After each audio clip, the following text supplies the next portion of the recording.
But I just thought I'd remember a few things about my boy, and a few other things here that I want to say to them. And he's trying to get under the table now.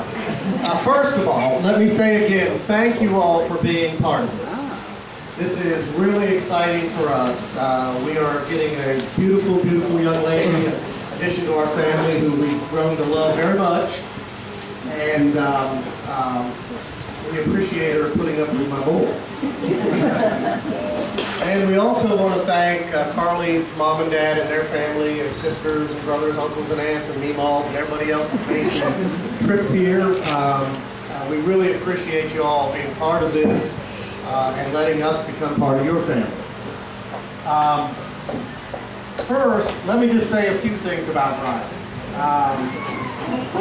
He was a young man that was a little bit different. Now, my brother said that he was average, which shows you how good his judgment is, but I'll let you all figure that one out. My brother and Ryan have had a special relationship over the years, and my brother told me about when he was in 3rd or 4th grade. I'm afraid I can't outwit him anymore, so they used to write interesting letters back and forth. But anyway, as a young man, Ryan was really, really interested in all kinds of sports, and he used to watch sports on the TV with me in the den. Half the time it was either before or after he had a bath and he was naked. About 3. But he wanted to come over. What does that have to do with anything? It was just a picture of it. I couldn't forget.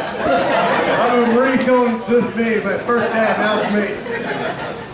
But he was at 2 and 3 and 4 years old. He was discussing strategy and telling me what Bobby Cox was doing wrong and why they shouldn't steal on the 2nd strike and all that. But he was pretty much into sports. The other thing that he was, as you all know, well, some of you do and some of you don't. The boy had a gift of gab, and particularly when he was younger.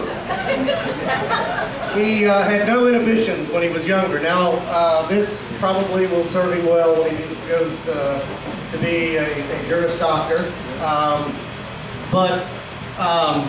He had no trouble. He would introduce us all over town. We'd walk up to someone, strangers on the street. I guess, how old was he when we moved to Mount Airy? 4 years old. 4 years old, he'd walk up to a stranger and say, "Hi, my name's Ryan Nyland. I'm new in town. My family's new in town. My daddy's the new city manager. We're trying to meet people. Would you be my friend?" And it didn't make any difference where we were, whether we were in the cemetery, the grocery store, whatever. But the best thing I remember when he was about 4, I guess, Jenny was a Girl Scout. Now he's in. And Jenny always used her brother, particularly when she didn't want to do something, and Jenny wasn't real motivated to sell Girl Scout cookies. So Ryan decided that he would take it on himself to sell Girl Scout cookies. So he would go all over town selling Jenny's cookies. So I took him down to the city hall, and of course he was selling boxes to everybody down there. So I decided to take him over to the police department. And he decides to walk up to the counter. There's a glass thing there with a dispatcher in there, just talking who doesn't know him and he doesn't know them. And he walks up to this glass door and he says, "Hi, my name's Ryan Nyland. I'm selling Girl Scout cookies. I don't want you to get the wrong idea. I'm not a transvestite."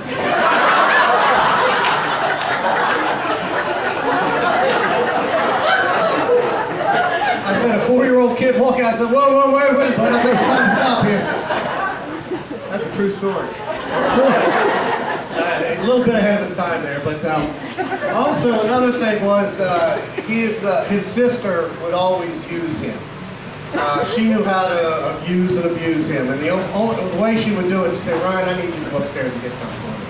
And Ryan said, "Oh, I don't know." She says, "I'll time you." That's all it took. Run up the stairs and run back down, and Jenny hadn't done a thing. She said, "Wait a second." 10 minutes later, "I want something." "I'll time you." She used him like that growing up all the time. And I also remember one of my favorite things when he was a real young little boy, and we had just moved to Hamlet, I think, and he was opening his Christmas presents. and he was just full of the Christmas spirit. And he'd open up a gift and he'd just tear the paper off and he'd say, "Look, Mama, look!" And she'd say, "What is it, Bud?" "I don't know." And she'd throw that one. He'd open another one. "Look, Mama, look! What is it, Bud? I don't know." He did that for about 20 minutes. He was just so excited. And one other thing that he did when he was a little bit older, he made it to college. And I don't know a whole lot about this story, but he decided that Becky is here, I know, he was part of the BSU, and he decided he was going to make them into a dynasty, a sport dynasty, all the intramural teams.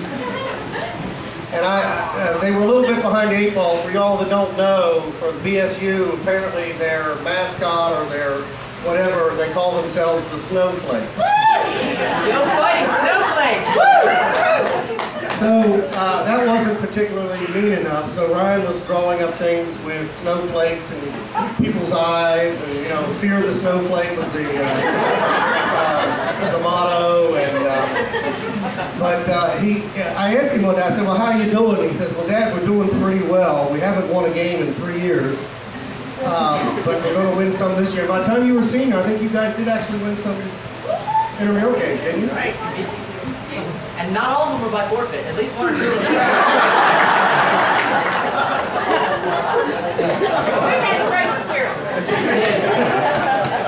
Fear of the snowflakes. That's what they say. I'd like to do just a brief toast here. And before we toast, I'd like to say that I want to take a moment to express our joy and heartfelt warmth in welcoming the Ruditers family of dogs.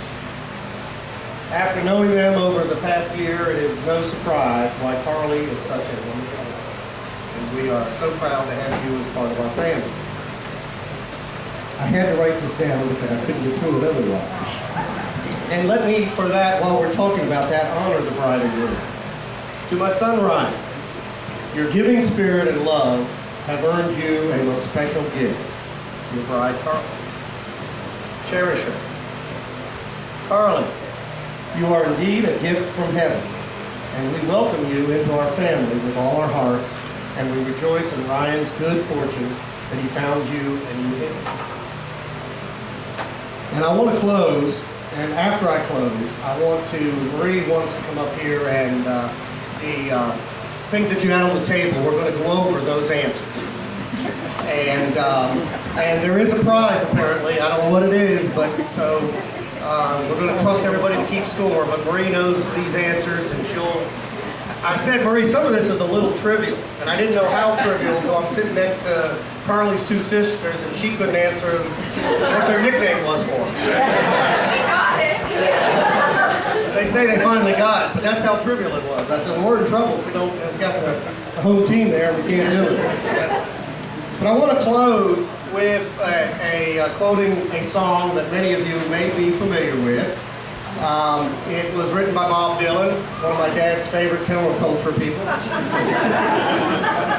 Dad was part of the counterculture, just on the wrong side.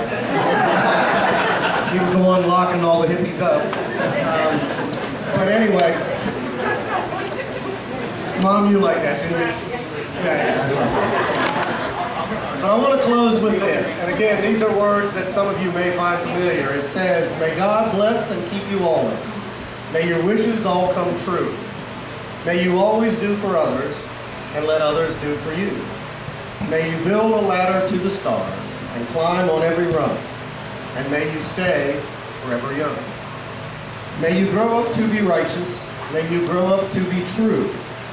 May you always know the truth and see the light surrounding you. May you always be courageous, stand upright and be strong. And may you stay forever young. May your hands always be busy. May your feet always be swift. May you have a strong foundation when the winds are changing shift. May your heart always be joyful. May your song always be sung. May you stay forever young." We love you both.